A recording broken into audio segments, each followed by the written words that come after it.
All right, we've got Daisy on the line now, and you've got a question about your 6-year-old. Good morning, Daisy. Oh, Daisy's not there. Let me read what she said. She said, my 6-year-old is having real issues with nighttime.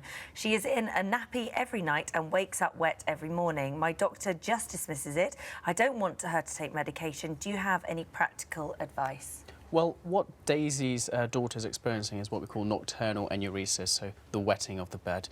Is actually very common. 1/3 of children can get it, and simple patience reassurance does actually it does heal with time.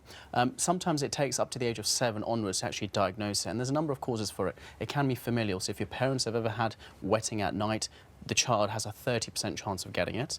And also, it's your own growth and development. The bladder is just getting used to actually stretching, and sometimes it's later developing signs of, well, my bladder's full, I need to go to the urine, go to pass urine. There are simple things that we can do.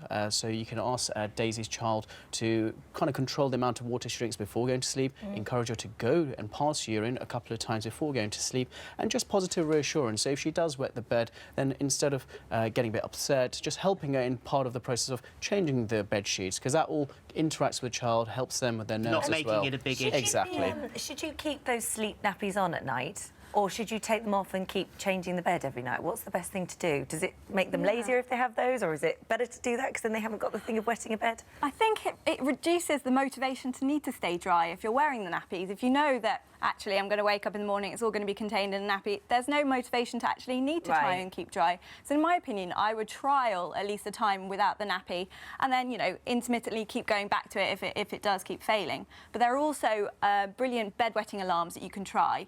So it's like a pad connected to an alarm. As soon as the pad gets wet, it wakes your child up. She's then aware and she'll be able to feel what it's like to have a full bladder, and then that becomes subconscious throughout the night as well. That's good. OK, great. Thank you very much indeed.